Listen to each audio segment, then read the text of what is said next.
Olá, meu nome é Richardson Matos de Moraes, sou pardo, tenho cabelos escuros, curto e liso, tenho olhos castanhos, estou usando uma camiseta preta e estou sendo filmado dos ombros para cima. Ao fundo temos uma parede branca e ao lado um armário também na cor branca. Eu sou estudante de medicina da Universidade 9 de Julho e bolsista de iniciação científica pela FAPESP. E esse trabalho é uma revisão integrativa de literatura acerca da reclassificação da síndrome de Asperger. O título do trabalho é Da Síndrome de Asperger ao Espectro Autista: Implicações clínicas, históricas e éticas de uma mudança diagnóstica. Esse trabalho foi orientado pela professora doutora Vera Capellini e co-orientado pela pós-doutoranda Verônica Lima dos Reis, ambas vinculadas ao Centro Multidisciplinar para o Desenvolvimento de Tecnologia Assistiva da Unesp Bauru, o CMDTA. Esse estudo foi submetido ao eixo 3 da jornada, Direito da Pessoa com Deficiência e Gestão Inclusiva. Na introdução, foi abordada uma contextualização clínica e histórica sobre a síndrome de Asperger. Essa síndrome foi inicialmente descrita em 1944 pelo psiquiatra Hans Asperger. E essa descrição foi com base em crianças que apresentavam dificuldades sociais e também comportamentos repetitivos, interesses restritos, mas que ainda assim tinham uma capacidade intelectual preservada. A síndrome foi oficialmente implementada ao DSM-4 no ano de 1994. E quando ela foi implementada, ela era tratada como um transtorno do neurodesenvolvimento distinto, sem que houvesse atraso na linguagem ou deficiência intelectual. Entretanto, no DSM-5, publicado no ano de 2013, a nomenclatura da síndrome de Asperger foi retirada e ela foi incorporada ao transtorno do espectro autista, o TEA. E essa mudança gerou repercussões clínicas, éticas, sociais e históricas que serão aprofundadas aqui nesse estudo. Quanto ao objetivo da pesquisa, o nosso objetivo foi investigar, através de uma revisão integrativa de literatura, as implicações clínicas, históricas e éticas dessa reclassificação, bem como as principais implicações para esses pacientes diagnosticados, para os profissionais de saúde e para toda a política de inclusão. Quanto à metodologia dessa revisão integrativa, foi realizada uma busca na BVS, Biblioteca Virtual em Saúde, utilizando os descritores Asperger e DSM, sem distinção por ano de publicação ou por idioma. Assim, com esses descritores, foram encontrados 42 artigos, dos quais 15 foram selecionados, através dos critérios de elegibilidade, a participarem do trabalho. E a análise desses artigos se deu pela categorização desses artigos em dois eixos principais. O primeiro eixo aborda, então, fatores clínicos para essa reclassificação, e o segundo eixo, fatores históricos e éticos, também envolvidos nessa classificação. E essa abordagem, essa divisão em eixos, nos permitiu analisar essa reclassificação em diferentes dimensões. Chegando então aos resultados, no eixo clínico, observamos que a principal justificativa para essa reclassificação era a dificuldade em distinguir a síndrome de Asperger dos outros graus do transtorno do espectro autista. Isso por conta da sobreposição dos sintomas. Então, pacientes com síndrome de Asperger tinham sintomas muito semelhantes a pacientes com transtorno do espectro autista. Isso acarretava em erros diagnósticos e baixa confiabilidade por parte dos avaliadores. O DSM-5 agora opta por um espectro contínuo, com gradações de suporte necessárias, o que tende a permitir uma abordagem mais individualizada, padronizada e personalizada para esses pacientes. Essa mudança impacta na prática clínica, tornando o diagnóstico mais funcional, mas também gerando insegurança em alguns pacientes previamente diagnosticados com Asperger. E observamos também que o apagamento da terminologia síndrome de Asperger representa para muitos um apagamento da sua própria identidade. No que diz respeito ao eixo histórico e ético, Os dados mais sensíveis apontam para o envolvimento do Hans Asperger com o regime nazista. E algumas pesquisas históricas revelaram que ele colaborou com políticas de eugenia, encaminhando crianças neurodivergentes para instituições onde elas participariam de programas de eutanásia. E esse fato gerou debates sobre a permanência do termo Asperger, né, em classificações diagnósticas.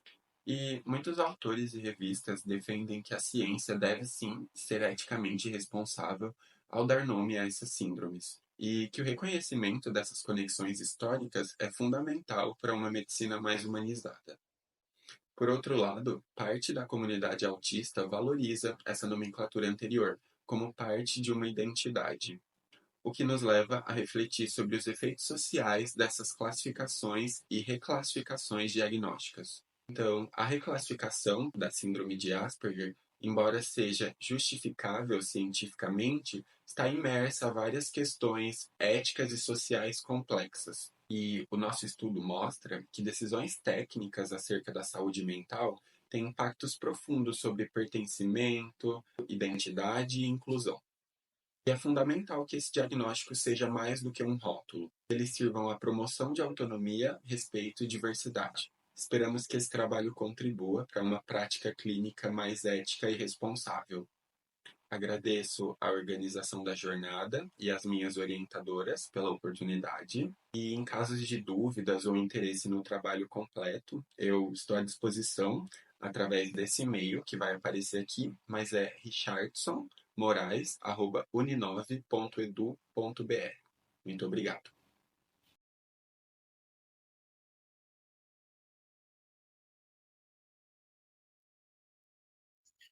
Salve! Saúde e cumprimento a todos.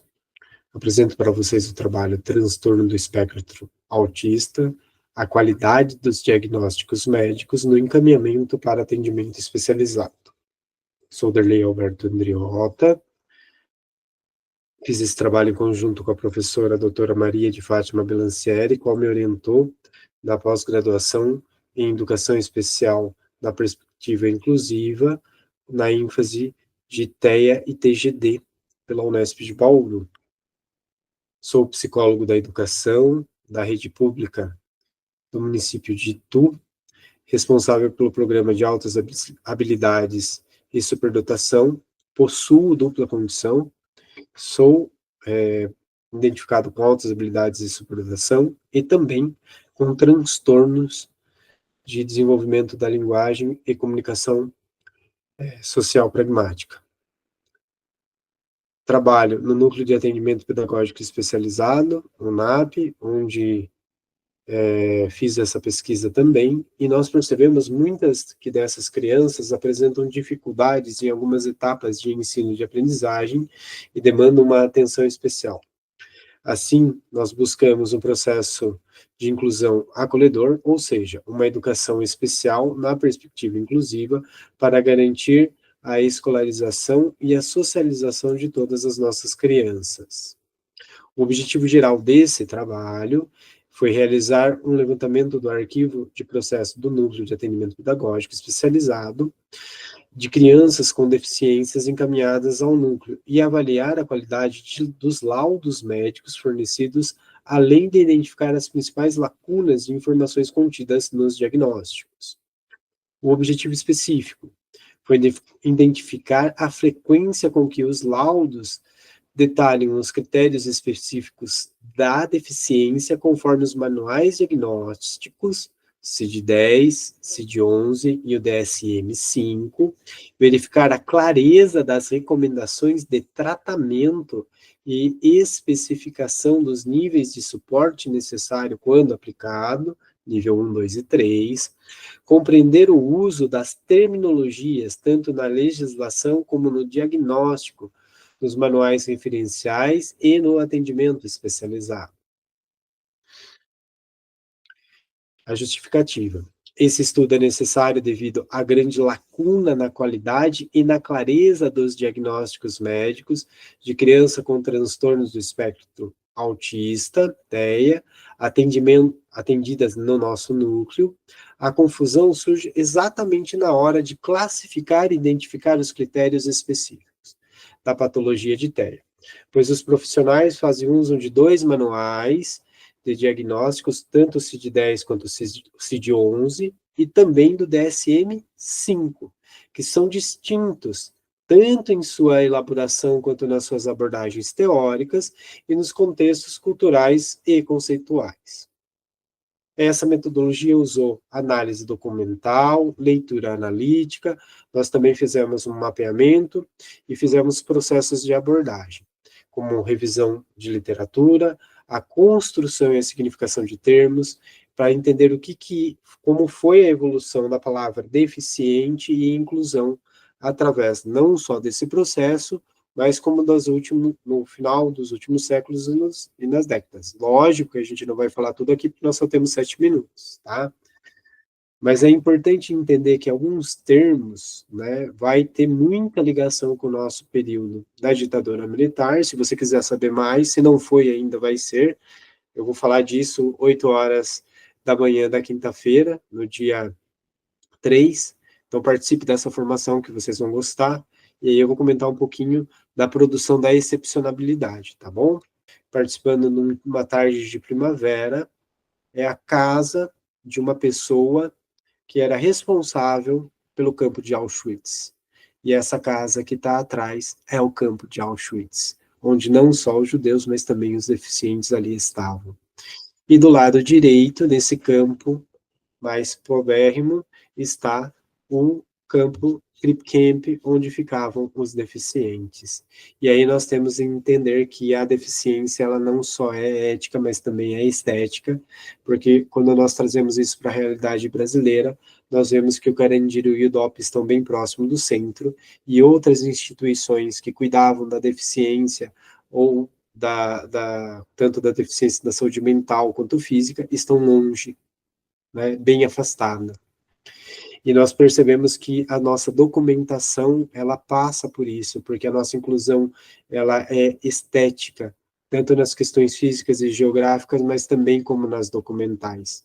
Tanto que nós falamos que uma criança, ela é laudada, e não diagnosticada. Então, eu queria que vocês colocassem a mão no coração e falassem que quem tem laudo é ponte, a pessoa tem diagnóstico, tá? Porque o laudo, ele faz parte de uma avaliação. A legislação utiliza importantes critérios e nós baseamos no Código Internacional de Doença, e o Brasil é signatário da OMS. E é comum nós recebermos nos nossos diagnósticos, quando vem principalmente na esfera educacional, CID F84. E no CID não tem nível de suporte 1 e 2 e 3. Isso é presente no DSM-5. E lá o código correto é 299.00. E se alguém já recebeu 299.000, pode pegar um doce com a Vera ou com o Vinícius, que depois eles vão dar para vocês. Nós analisamos tanto os manuais quanto os diagnósticos, né? E geralmente os nossos prontuários, eles recebem toda essa parte, toda a parte das escolas, ela é preenchida toda direitinho, e essa confusão é tão grande que até o Conselho Federal de Medicina, em 2024, ele esclareceu novamente o que é um laudo, que ele faz parte de um diagnóstico, e ele vai falar o que é um relatório de diagnóstico médico, e ele vai falar o que é uma folha de receituário, que é o que exatamente nós recebemos aqui. No lado direito, que está quase propositalmente que não dá para ler, ele fala que a criança, para fins educacionais, eu identifico que a criança é F84 nível 1. Ela diagnosticou assim, sem explicar o critério, como que ela é, o que ela é, quais os subtipos, quais os fatores que ela diagnosticou. Tanto nos 2 manuais nós temos essas posições, e ela não é identificada. Então, nós tivemos, só no ano de 2023 para 2024, pelo CID-11, 74 crianças diagnosticadas, tivemos 51 identificadas pelo DSM-5 e 298 pelo CID-10. Também tivemos uma elaboração de 70% que chega na escola somente com o receituário, 20% com o laudo e 10% com o relatório completo, certinho, identificando todos os subtipos que uma criança tem a sua deficiência esclarecida. Os diagnósticos, em sua maioria, têm o CID-10 com a descrição, sem descrição dos critérios, e aqueles que têm descrevendo mais de 2 critérios são apenas 39%, ou seja, menos da metade. E nós encerramos por aqui. Espero que isso seja um motivo de apreciação, que vocês gostem. E a nossa proposta, além de melhorar o critério de elaboração para a parte educacional, é que as escolas também comecem não a questionar o diagnóstico, mas que montem as suas próprias, as redes montem e questionem a qualidade, como é montado e feito o diagnóstico, e peçam para os profissionais da área médica que esclareçam quais os critérios que isso foi realizado, para que quando cheguem para a escola fiquem melhores para realizar o atendimento educacional especializado.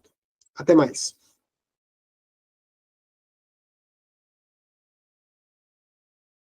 Olá, meu nome é Marja Maria Faustino Schmidt, sou uma mulher parda de meia idade, com cabelos escuros encaracolados, presos num rabo de cavalo. Estou usando óculos com armação escura e blusa lilás. Atrás de mim tem uma parede com fundo claro, uma prateleira com livros e objetos decorativos. O tema do meu relato de pesquisa é Inclusão e Transição, Atitudes Docentes em Análise. A minha orientadora é a professora doutora Rosineide Cirino. O eixo é o 3, Direito da Pessoa com Deficiência e Gestão Inclusiva. A transição escolar entre o 5º e 6º ano é complexa, com mudanças estruturais, pedagógicas e afetivas. Nesse período, há uma descontinuidade, o que dificulta a inclusão de estudantes com deficiência. Essa pesquisa ela foi motivada por vivências profissionais da pesquisadora em escolas de Paranaguá, Paraná, na rede municipal e na rede estadual. A pesquisa ela destaca-se pela importância de compreender as atitudes sociais docentes que influenciam o processo de transição e inclusão. A pesquisa teve como resultado a elaboração de um recurso educacional voltado à formação docente e superação de barreiras atitudinais. A metodologia foi a pesquisa bibliográfica e a de campo, com caráter exploratório e descritivo. Foram utilizados os seguintes instrumentos: a entrevista semi-estruturada e o questionário Likert, que teve a abordagem mista, qualitativa, que foi predominante, e a quantitativa serviu de suporte. E utilizou a estratégia aninhada concomitante de Krauzel 2010. Atitudes sociais e transição escolar. A transição entre as etapas do ensino fundamental é uma fase desafiadora, principalmente para os estudantes com deficiência.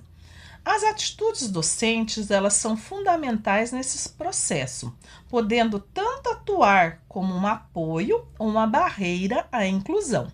Segundo Eagle e Chaiken, 1993, as atitudes elas são formadas por 3 componentes: o cognitivo, que envolve as crenças e o conhecimento, o afetivo, emoções e sentimentos, e o comportamental, que são as ações e as intenções. Segundo o Motti, 2014, as atitudes sociais moldam as práticas pedagógicas inclusivas, representações sociais e barreiras atitudinais. Então, a pesquisa ela teve como suporte a teoria das representações sociais de Moscovitz, 1978. Que diz: o conhecimento compartilhado ele vai influenciar as práticas e percepções dos docentes. As vivências pessoais e profissionais, elas moldam as atitudes dos professores frente à deficiência. Os estigmas e estereótipos geram barreiras, dificultando o vínculo e a valorização das potencialidades do aluno. Mantoan Lanucci, 2022. A reflexão crítica e o diálogo são caminhos para superar as representações limitadoras sobre as deficiências. Vieira e Omote, 2021. Os dados qualitativos apresentados na entrevista semi-estruturadas teve como análise, a teoria de Blau e Clark, 2006, onde nós encontramos como resultado insegurança diante de imprevistos e dificuldade de adaptação das atividades. O docente 4, ele diz: a gente quer incluir, mas na hora de planejar as aulas, bate dúvidas. Essa fala demonstra uma predisposição positiva com relação à inclusão, mas carências de formação e estratégias concretas para efetivá-la. Ressalta também a importância das formações continuadas e o apoio à prática do docente.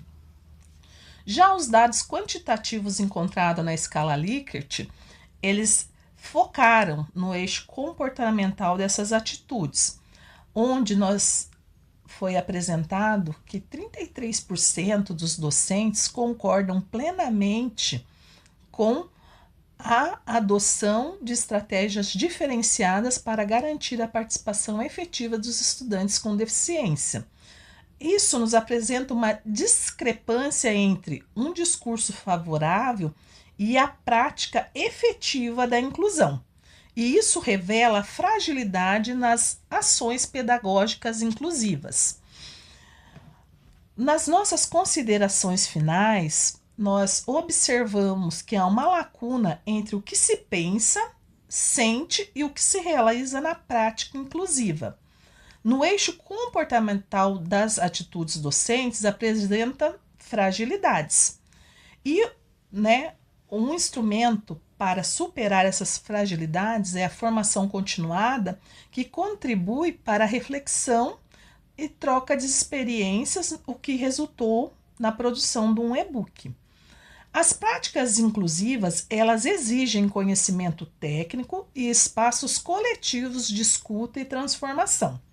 Para transições mais acolhedoras, é essencial investir nos 3 componentes das atitudes sociais: o cognitivo, o afetivo e o comportamental.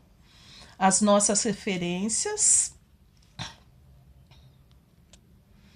Muito obrigada.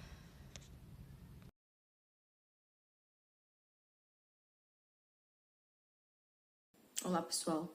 Meu nome é Tatiana Donadi Abreu.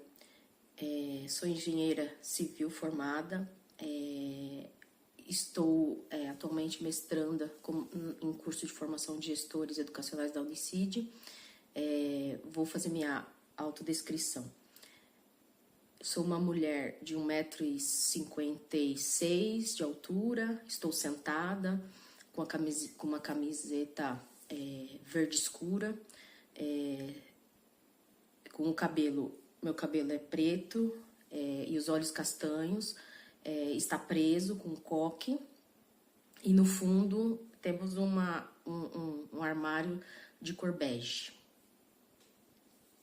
O tema da minha pesquisa é acessibilidade e inclusão na infraestrutura do Instituto Federal de São Paulo, análise dos relatórios de gestão de 2016 a 2024. Eu sou uma das autoras, meu nome, como eu já falei, Tatiana Donadi Abreu, e a minha orientadora, a professora doutora Maria do Carmo Meireles Toledo Cruz. O trabalho tem como objetivo compreender a evolução das políticas e práticas relacionadas à acessibilidade na infraestrutura do Instituto Federal de São Paulo. Para tal, a gente realizou uma análise documental, utilizando os relatórios de gestão entre os anos de 2016 a 2024. A metodologia utilizada foi análise documental qualitativa com abordagem descritiva e exploratória. Utilizamos as fontes, como já falei, relatório de gestão, extraídos do site oficial do Instituto Federal, referentes ao ano de 2016 a 2024. E a análise teve como foco as ações relacionadas à acessibilidade arquitetônica nos diversos campos do Instituto. O mapeamento inclui a leitura sistemática dos documentos, como a seleção de trechos relevantes do relatório, voltados à parte de infraestrutura, né? Dando uma breve explicação, para quem não sabe, o relatório de gestão é um documento anualmente elaborado pelas instituições, no caso o Instituto Federal, né, pública, com a finalidade de prestar conta sobre a execução das atividades e o uso dos recursos públicos e o cumprimento dos objetivos institucionais.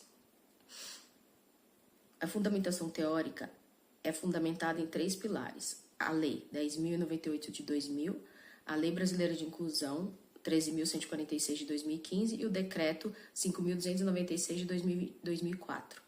Do ponto de vista teórico, a pesquisa se apoia principalmente nas contribuições de Mantuan e Sasaki, que para Mantuan, a inclusão não é apenas uma adaptação, mas uma transformação profunda da escola, que valoriza as diferenças como parte do próprio processo educativo. Já Sasaki, ele amplia essa visão e afirma que os espaços sociais precisam ser reformulados para garantir a acessibilidade de participação efetiva. Na pesquisa realizada nos relatórios de gestão, notamos que os primeiros avanços estruturais relacionados à acessibilidade começam a surgir entre os anos de 2016 a 2018, com a inclusão de rampas, banheiros acessíveis, corrimões, piso táteis, cujas iniciativas eram dependentes do orçamento de cada unidade. No período de 2019 a 2023, houve uma institucionalização do Plano Diretor de Infraestrutura, que passou a integrar metas acessíveis nas novas obras e reformas, ampliando o planejamento a longo prazo, onde a reitoria tem um papel no controle das diretrizes, tornando o tema de acessibilidade a fazer parte do planejamento estratégico de infraestrutura institucional.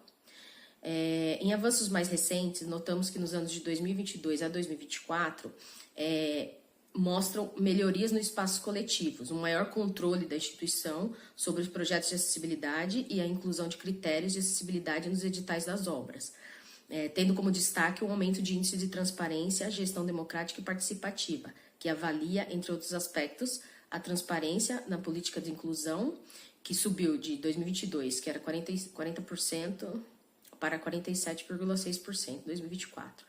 O crescimento reflete uma melhoria no mecanismo de divulgação e um maior compromisso institucional com a transparência.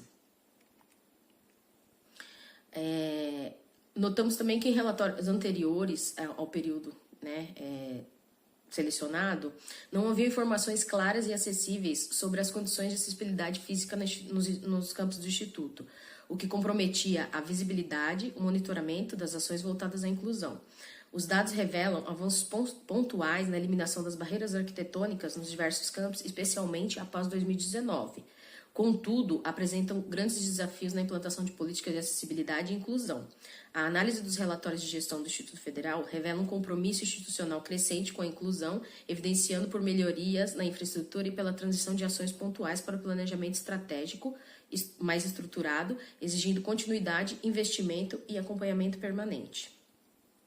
As referências utilizadas foram os decretos 5.296, que estabelece normas e diretrizes gerais para os critérios básicos para a promoção da acessibilidade das pessoas com necessidades, portadoras de deficiência ou mobilidade reduzida,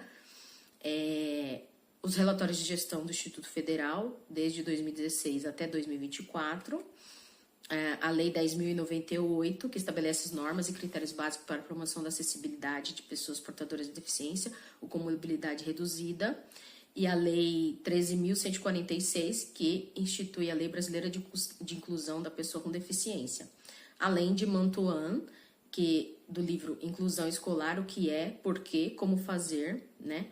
E Sasaki, que é a inclusão construindo uma sociedade para todos.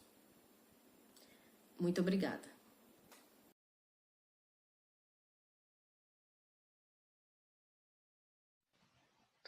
Olá, eu sou Nívia Lopes, faço parte do Grupo de Pesquisas e Estudos Identidade e Cultura Surda na Unifesp, em Guarulhos, São Paulo, orientado pelo professor Dr. Márcio Lozzi. sou vista dos ombros para cima. Uma mulher branca, olhos castanhos, cabelos longos encaracolados e castanhos. Visto uma blusa vermelha de gola alta e uso um par de brincos dourado. Trabalho como supervisor escolar na cidade de São Paulo e que vou apresentar brevemente para vocês se refere à supervisão escolar, um relato sobre a eliminação de barreiras do sistema educacional e a escola para surdos. Eu começo com uma pergunta. Pensando na funcionalidade de cada instituição, o que você acha que é preciso saber para oferecer o atendimento a uma pessoa surda? Pense em um aeroporto, uma padaria, uma loja, uma escola. Este relato aborda a experiência da supervisão escolar no início do acompanhamento de uma escola municipal de educação bilíngue para surdos, a EMEBS, vinculada à Secretaria Municipal de Educação, SME. A Constituição de 1988 e a Lei de Diretrizes e Bases da Educação Nacional de 1996 já asseguravam os direitos educacionais de acesso e permanência para todos, e apesar da diferença de cerca de 20 anos, a legislação incluiu, embora tardiamente, a educação bilíngue para surdos. Na SME, as EMEBs oferecem educação para surdos, sendo a língua de circulação a Libras. Portanto, todo o ensino é ministrado e desenvolvido na chamada L1, a Libras. A estrutura organizacional da rede municipal inclui as diretorias regionais de educação, que coordenam a implementação das políticas através de setores que atuam em áreas específicas, desde infraestrutura, verbas até questões pedagógicas, para apoiar as escolas daquele território. E a supervisão escolar pertence a este organograma. A supervisão escolar paulistana tem atribuições claras que definem seu papel de atuação dentro da DRE e da rede. Os supervisores realizam visitas regulares, orientam, acompanham, avaliam a implementação das diretrizes da política educacional nas escolas. Além disso, indicam possibilidades e necessidades para a DRE e SME. Ao iniciar o acompanhamento na EMEBS em 2023, eu me deparei com um distanciamento entre a escola e a DRE, marcado pela falta de compreensão, comunicação e apoio dos setores às necessidades da EMEBS.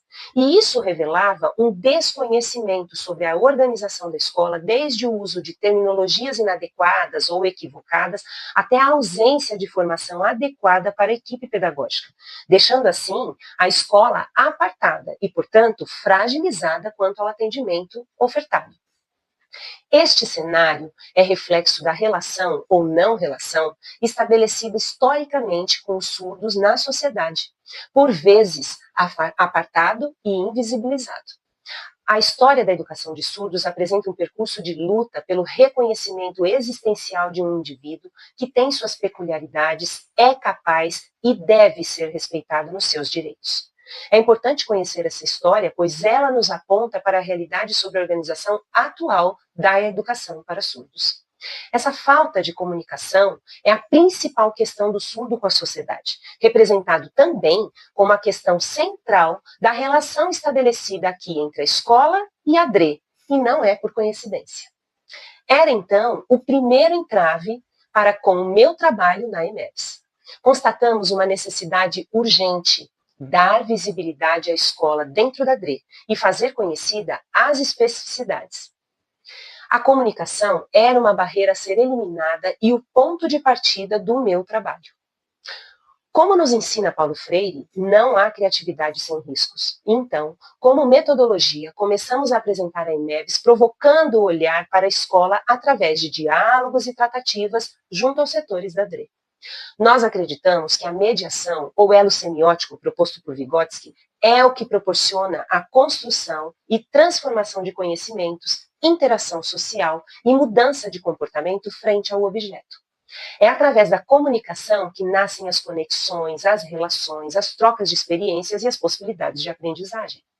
Assim, ações simples foram escolhidas para divulgar a EMEBS, como informações e divulgação nas reuniões de equipe dos supervisores sobre o funcionamento e a prática da escola, diálogo com os setores da DRE, esclarecendo dúvidas, solicitando atendimentos, acompanhando tratativas entre os setores e a escola, diálogo direto com o gabinete da diretoria para mostrar as especificidades e as necessidades da escola, além de orientações para a equipe gestora participar de todos os eventos promovidos por SME. Aos poucos, fomos percebendo a mudança de comportamento, primeiro no setor da supervisão. Alguns colegas passaram a solicitar informações sobre a organização da escola, indicar estudantes surdos matriculados em escolas de ouvintes para serem transferidos para a EMEBs, além da inclusão de itens específicos na produção de documentos para incluir a EMEBs. Consideramos que esta ação gerou uma demanda dentro da DRE, mas, além disso, a conscientização de que DRE e SNE devem atentar para as especificidades desse atendimento. Trata-se de política pública e de direitos.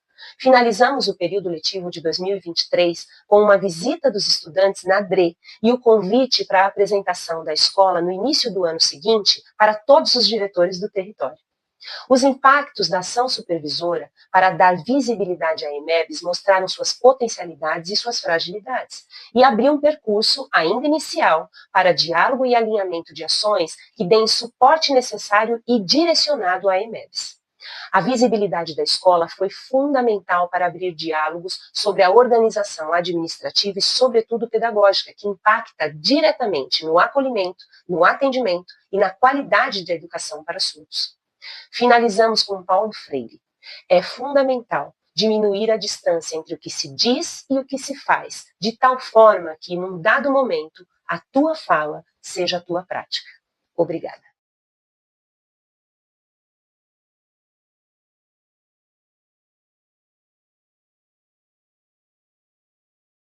Olá, sou Eliane Guimarães Moreira, mestre em Educação do Programa de Pós-Graduação Profissional em Educação da Universidade Federal do Espírito Santo. Sou uma mulher branca, com cabelos castanhos lisos e com mechas na altura dos ombros, tenho olhos castanhos e uso óculos arredondado com armação na cor preta. Neste vídeo, apareço dos ombros para cima, usando uma blusa na cor salmão de alcinha, com uma parede branca ao fundo. Neste vídeo, compartilhamos um relato de experiências sobre nossa participação na 5ª Conferência de Educação em Barcelona, na Espanha, para apresentação oral da pesquisa sobre os impactos da pandemia de Covid-19 na educação especial no Espírito Santo, Brasil.